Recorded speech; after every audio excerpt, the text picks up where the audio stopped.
The more you accept your fear, the less power it has over you.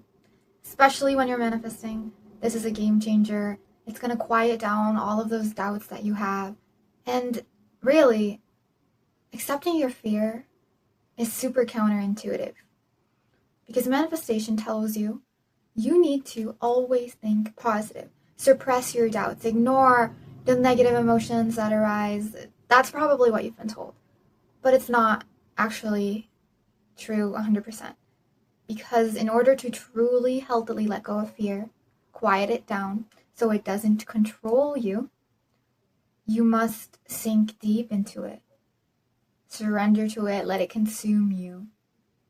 Just like how water, the more you sink into it, relax into it, it floats you up. But the more you thrash against it, the more you fight the water, the more you're like coughing it in and it's filling your lungs and you're like, and just using up so much of your energy, and eventually you get so exhausted. And I believe fear is truly a lot like water. Manifestation can be compared to you walking a path, like maybe on a wooden beam, on a wooden bridge, across a lake, and on the other side is your desire, the lifestyle that you want, your dream reality. So you're here, you started at the beginning of the bridge, and then you're walking, and you're walking, and you're walking, and your walking is basically you believing in the manifestation, you knowing that you can do it, and seeing it as true, visualizing it, whatever. And as you keep doing that, the more and more and more you keep walking across that bridge, and the more you're almost there to your destination. But here's something which most people get wrong. As they walk across the bridge, there's heavy gusts of wind that push them. There's lightning, there's thunderstorms as they're walking. The lightning, the thunderstorms, they're crashing the version of you walking on the bridge, they're pushing you down, and eventually, at some point, as you're manifesting an important desire of yours, you will get knocked over the bridge, and you will be thrashing in the water. You will be literally either thrashing and coughing in water and just like doing the doggy paddle as hard as you can, or you will either relax, sink into the water a little bit, feel yourself go down into the lake, see the murky depths around you, and then have the water push you back up. And then you can just quietly have yourself push back up and get back on the bridge and keep walking. But if you're thrashing in the water, trying your hardest to beat it back and trying your hardest to strain yourself to get back on the bridge, by the time you do get on, you will be exhausted, you will be soaked to the bone, and you will be so uncomfortable that you don't want to keep walking. You don't want to keep persisting in your desire, and you want to give up and go back to your old reality, your old self. This is a crazy analogy, I know, but I thought of this myself. And the fear represents the water.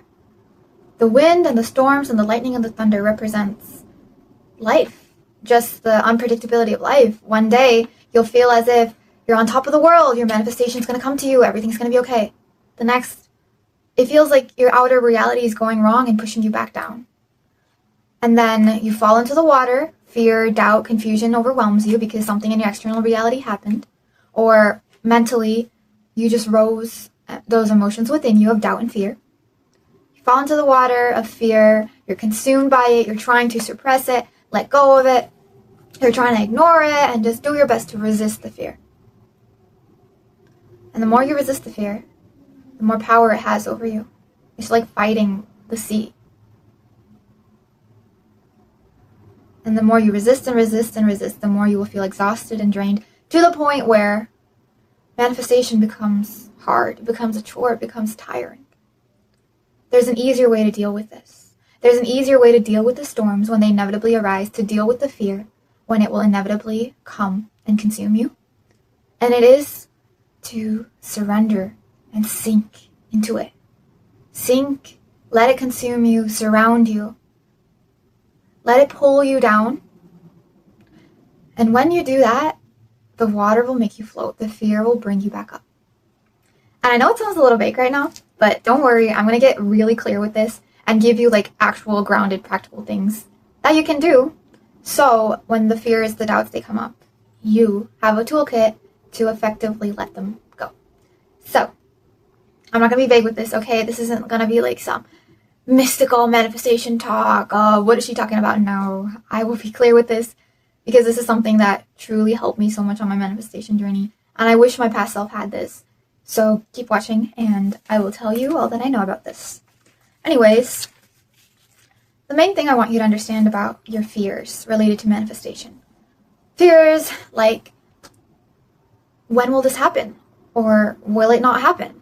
Or it's been a while. Why do I feel this way? I shouldn't worry. I shouldn't be afraid. Oh no, does this mean my manifestation is not coming? What if it won't happen? What if I ruined everything? What if other people get it, but what if I don't? What if the universe didn't get my request? These are examples of manifestation fears that you might have, and I certainly had in the past until I understood this, along with general fears, such as the fear of abandonment, the fear of rejection, the fear of... What are some other fears? Let me read my notebook. Okay, yeah, fear of abandonment, rejection, failure. All of these are totally bone-crushing fears that most people face. And these are the most common. Of course, there are other fears as well. But related to manifestation, these are some of the big ones. Like a fear of abandonment, a fear of rejection, for example. Someone trying to manifest a relationship, if they have a fear of abandonment, and whenever that fear does inevitably come up, whenever they are pushed off the bridge into the water of fear, the fear of abandonment, if they don't know how to properly process it and let it go, their manifestation will be sabotaged. Because that fear of abandonment will self-sabotage you from attracting a relationship where you feel safe and loved consistently. Otherwise, you're going to be the person that's clingy, needy, so desperate to see that the other person isn't going to leave them, and they're insecure about themselves, they're going to feel jealous, etc., to the point where their insecurities, their fears are so big, are so overwhelming, that it just replaces their faith. And fear and faith can't be in the same place. So, again, this is really important, and not many people teach this. Like, you might not really hear about this in the manifestation community in our space, because fear, the negative emotions, they're usually like just swept aside. And this is honestly shadow work. This is an important aspect of shadow work. And everything to do with shadow work is painful. It's going to feel uncomfortable, but it's worth it, because on the other side, you'll experience true freedom and peace and your manifestations and your wildest dreams. Doing shadow work is basically God's way of rewarding you for just creating harmony within yourself and having the courage to heal, the courage to look at the fears, which are a totally normal human emotion, by the way. They are a normal part of our human experience. And instead of hating them, instead of pushing them away, accepting them, loving them, and surrendering to them and letting them go with love is what we are meant to do. We're not meant to hate any part of ourselves, hate our negative emotions. We're not meant to do that. Instead, in order to create true harmony within ourselves, to the point where we just magnetize our desires so fast because our inner world is so much in check, you need to look at the good and the ugly and accept both and love both. Very counterintuitive, I know, but sinking in your fear actually does bring you closer to your manifestation.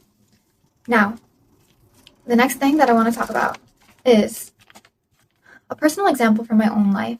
Maybe you can relate on how I overcame my fears, and then I will be teaching you how you can also when it comes to manifestation. So for me, for the longest time, I wanted to manifest an incredible friend group. But I was very, very, very clingy, and I was very needy, because in the past, as a child, I was honestly like lonely. I was super lonely, and I hated the feelings of being alone. It didn't feel good at that time for me to do that, and I just felt like no one was on my side, so I desperately craved friendship. I desperately craved people to be with me. And so, as I was manifesting new friends and meeting new people, with this huge fear of we should not be alone. I don't want to be abandoned. With that huge, overwhelming fear, it led me to subconsciously do unhealthy behaviors towards my friends.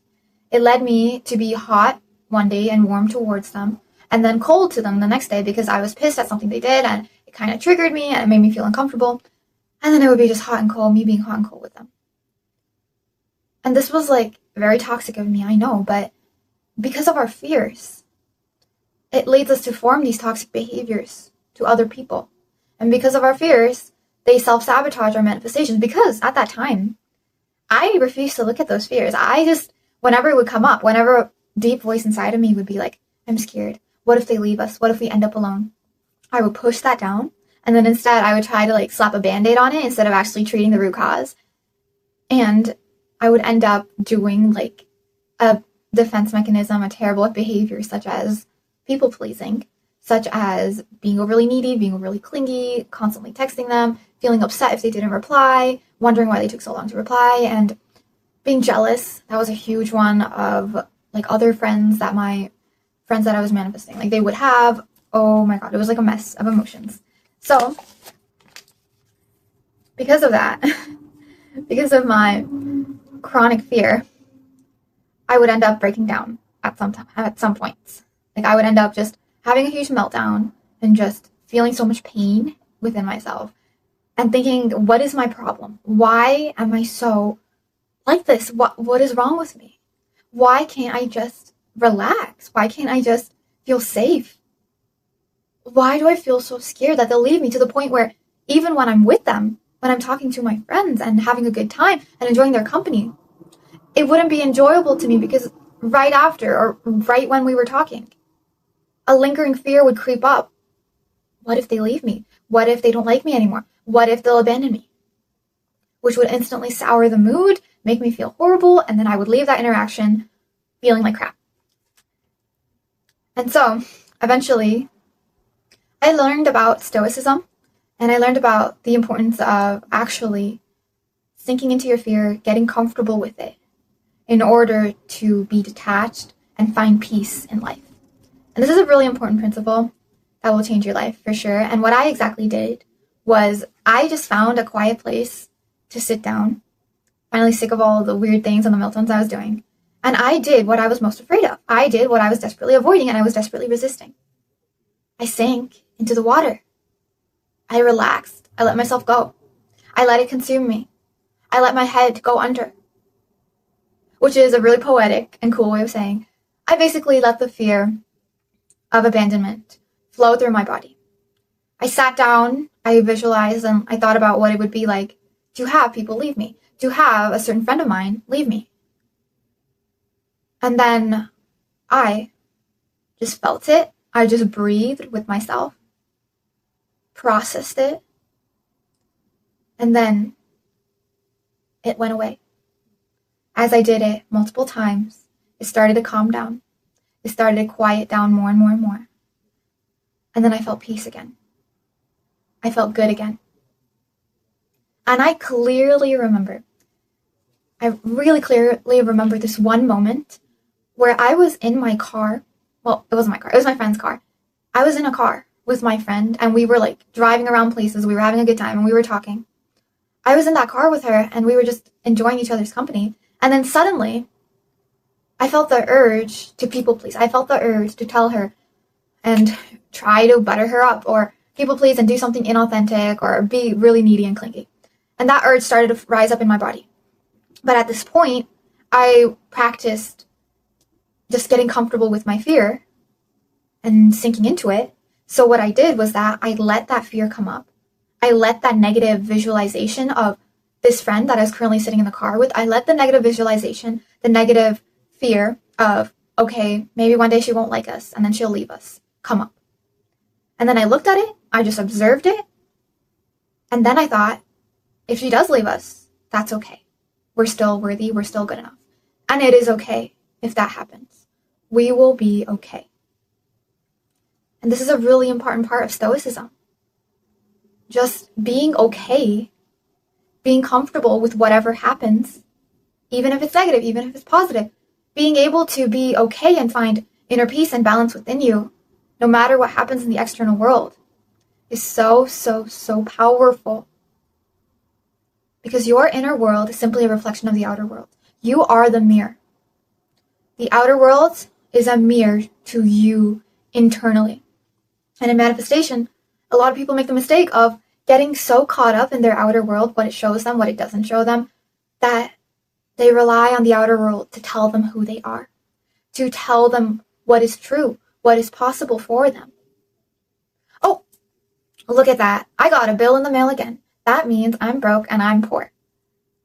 Oh, look at that. I got a bad grade on a test. That means I'm a stupid person and I'm a terrible student. Oh, I got rejected by someone that I really wanted to go out with. That means I am unattractive, I am worthless, and a waste of space. That's how most people operate, right? But obviously, like manifestation, if you know about manifestation, you know that it's the opposite. We must change our internal state to see changes in the outside world. And what better way to do that than just get so detached from the outside world that your inner world is such a huge place of security and peace that it's just so easy for you to believe what you want to believe. There's no resistance in your mind. There's no fear blocking you. There's no negative thoughts or doubts blocking you. Because you're comfortable with whatever happens because you're so grounded within yourself and so happy you know your inherent self-worth. And I really, wait, where was I? I gotta look at my notes real quick. 1 second. Oh, right. Yes, okay. My cure for my fears was not to numb them, was not to suppress them, not to resist them when they came up. The fear of rejection. Oh boy, that was a huge one that I had to really let myself sink into. The fear of rejection isn't something that you can numb. It's something that you have to be okay with. You need to be okay with the opposite of your desire happening. And the more you get comfortable with that, the more and more and more you detach from your desire. Because you probably know by now, after watching a lot of videos on detachment probably, how important it is to manifest, because the more you are invested in something, the more you put your energy in something, the more you obsess over it and want it desperately, the less and less that desire wants you. Because no one likes clingy people. And so, when you become comfortable with the opposite of your desire in this really counterintuitive way, it magnetizes your desire to you. It's kind of like, when you're chasing someone a lot, but they don't give you the time of day. For some reason, it makes them more attractive. Or maybe you have someone that's really interested in you. They're talking to you. They're approaching you a lot. And they want to get to know you. And they're just like super obsessed with you. You don't actually want them. Instead, you would prefer the person. Most people would chase the person that is a little more distant. Like typically, like in the movies, you see this a lot, or in books. These usually are the relationship dynamics. Like there's usually maybe a girl or a guy who's chasing someone else that they're interested in, but that person's like super detached and doesn't even really want them. And that's the same way with your desires, honestly. Funny analogy, but the more and more you obsess and like invest in a desire and you're like crazy about it and you feel like, oh my God, this desire is everything. If I don't have it, then I don't know how I can be happy. I don't know if I can live a good life. I don't know if everything will be okay if I don't get this desire. The more and more you do that, the more and more you're repelling your desire. And this is not to say negative visualizations are good. This is not to say, yeah, you got to only manifest the negative. Yeah, you got to keep doing negative visualizations. No. What I am saying is, if you do fall off that bridge, get into the waters of fear, be okay with the water of fear. Be okay with what it shows you. Get comfortable with you not getting the person. Be okay with it. Know that you have yourself and something better will come. Be comfortable with you not succeeding in that career you want to, or getting that job. Know that it doesn't define your worth. It's not everything in your life. And if you don't get this one thing, your life is over, your life is miserable, and your failure as a human. Know that it's not the truth. And be okay with the opposite happening. Have like a little backup plan even for that. Like for example, when I was manifesting traveling to my desired country, I was comfortable with not going there. There was a point in my manifestation process where I was like, you know what? I already feel really good. I feel happy. I feel fulfilled here, right now, where I am in my, like, I live in my desired country now, but I just got comfortable with not going there anytime. I was like, okay, if I had to stay in my old country forever, then that's okay. I can be happy. I can live a good life. So I don't need it anymore. I just want to manifest it as a bonus practically in my life. But if it doesn't come, that's okay. I'm completely fine with it. And that's the goal. You want to get to that point where you desire and you actually want like whatever you're manifesting. But at the same time, you are okay with not getting it. And so you just sink into the water. You're not afraid of the water. But here's the thing. You must come back onto the bridge if you want to keep continuing to manifest the desire. If you want to manifest it, you must not like just lay in the water and then give up on your desire. You let the water show you your fears. You get comfortable with the water. You know it. You breathe with it. You float with it. And then you just gradually, you slowly make your way back onto the bridge, climb on, and then keep walking on that bridge to get to the destination on your other side, which is your desire, your dream reality.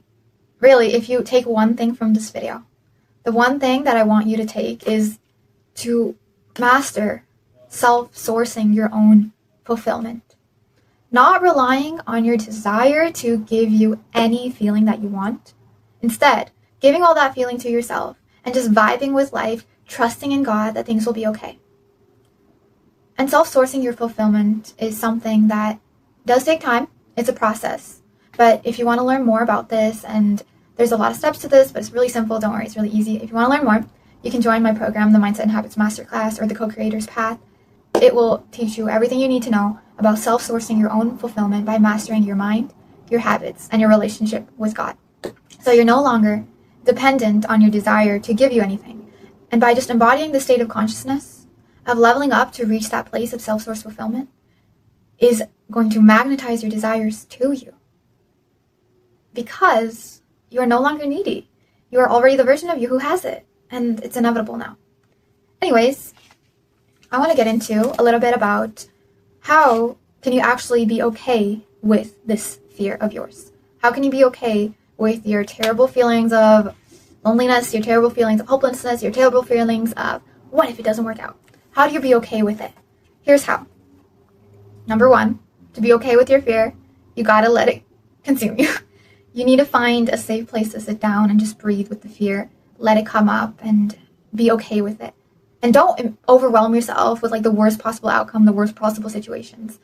Start small with your fears. Let small versions of them come out and then just feel them and just acknowledge them. Like if you are trying to get over your fear of failure, don't imagine maybe let's say you're homeless in a hut and you're poor, you're broke, you don't have any food to eat or whatever. Don't imagine that right off the bat if it's too much for you. Just let the fear come up of maybe the fear of failure of getting a bad grade on a test or having a presentation to do but you accidentally like slip up and you say a couple of the wrong things. Visualize those and then see them, feel them, breathe into them, those visualizations, and relax into them and be okay with them. Teach your body, it's okay if this happens. We're gonna be okay. We're gonna be all right. I'm here for you. Teach your body that it's okay to fail. That failure doesn't mean we're gonna die. Failure doesn't mean it's the end of the world. As you teach your body to be okay with these fears, you just breathe with your body through it. That's how you basically get comfortable with it. Because your body realizes, okay, we're not trying to push these emotions back down anymore. So it must mean it's okay if we mess up. It's okay if we get rejected. It's okay if we get abandoned. And I want to tell you a little secret. The most charismatic people, the people that are the most attractive, charismatic, and everyone is just drawn to them, those people are the ones that experience the most rejections, that failed, that are actually okay with being rejected. The confident, charismatic people are comfortable with rejection because they know that it's not the end of the world. They taught their body that.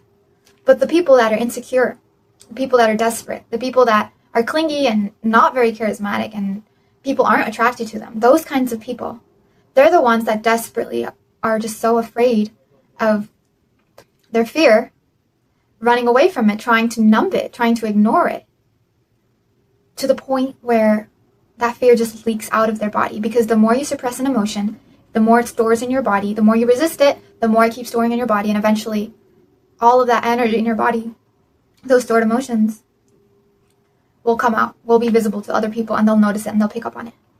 And again, that energy you release is the one energy that the universe is going to pick up, that God is going to pick up, and God is going to send you more of. When you face your fears, when you let it consume you, when you allow yourself to be terrified, when you allow yourself to feel like a little kid again, that is courage, that is power, and that is bravery. Running away is the coward thing to do. And I want to just tell you this, there's this one line from Harry Potter, which I really like, and it's kind of goofy, but I want to tell you about it. I think it was in, what book was it in?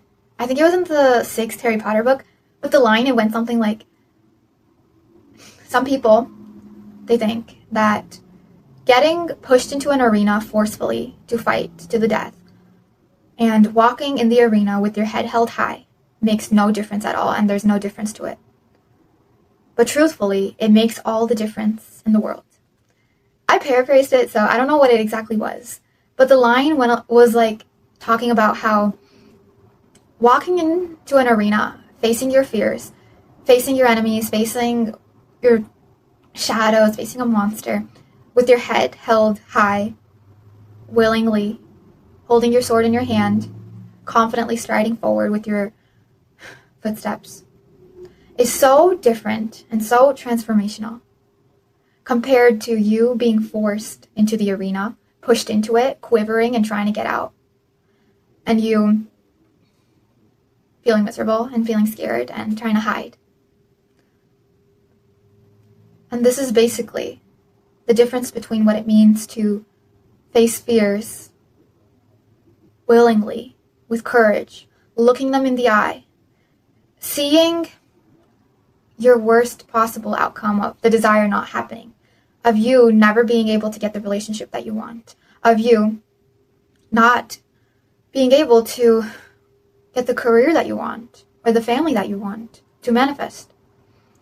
And you being okay with it. You seeing that fear, facing it boldly, letting it flow through you, and being okay. Instead of doing your best to resist it and run from it like that person who's terrified in the arena and facing their fear. Both of these people, they are experiencing the same emotion. They're looking at the same situations, the same scenarios. But one of them walked in with their eyes up, with their head up, confidently striding towards it and looking their fear in the eye. And the other person is forced into feeling their fear. The other person's trying to resist it. The other person doesn't want to be there, but they're forced into feeling it, and the fear consumes them. But the fear consumes these both people.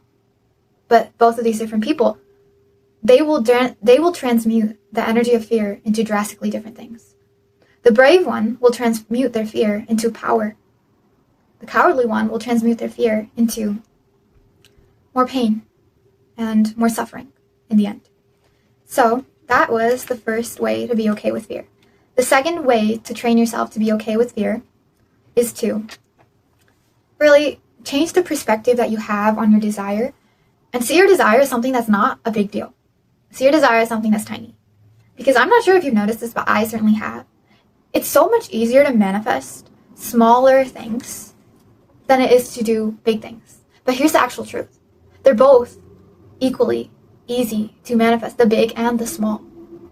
But the main difference in why, some people, they find it easier to manifest certain things rather than others is because of how invested they are in that particular desire. How much energy they're putting in, how much pressure they have more on it, or more importance that they put on that desire. Let's say, if you think, let me think about this. For some people, manifesting a cup of coffee for free is easy. It's not a big deal at all. It's easy, and most people, they do it really quickly. And the reason for this is because there's not much emotional investment or emotional weight to manifesting a cup of coffee. It's not really a big deal, right? It's not the end of the world if we don't manifest it. If we don't get the coffee, we're fine, we're okay, we're comfortable. But for the bigger desires, like money, even grades, honestly, getting awards, a career, your health, a relationship, more emotional investment is put onto those things, which in turn makes the fear stronger, makes the fear of the opposite stronger. So in a way, that's why most people struggle to manifest those big things. Because they fail to detach, because they're so emotionally invested that their fear equally increases. The more emotional investment, the more you pedestalize something, the more you put importance on something. The fear also, in turn, will rise. The fear of the opposite will also increase, and that fear will linger inside of you and tickle you and like burn you a little bit. What if it doesn't work out? What if I fail? What if I mess up? What if I don't get this thing? Then what? And people are so desperate to manifest certain things that it doesn't work out and their fears do come alive and they start to lose hope about manifestation. But I'm here to tell you, do not do that. Do not do that. Instead, what will bring you more peace, what will bring you so much more peace, is to just take your perspective and then shift it on your desire. So instead of becoming a big deal desire, it becomes a small deal desire. And the best way I can explain this is to just take, let's say, a millionaire attracting $1,000 per month and a regular broke person trying to manifest $1,000 per month. Wait, let's increase it to 10K per month.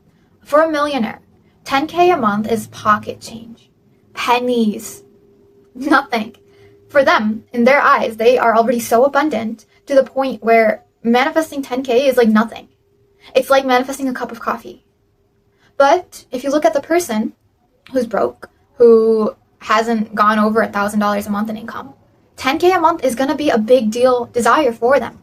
It's going to be a huge desire that they will be emotionally invested in. They will put a lot of importance on.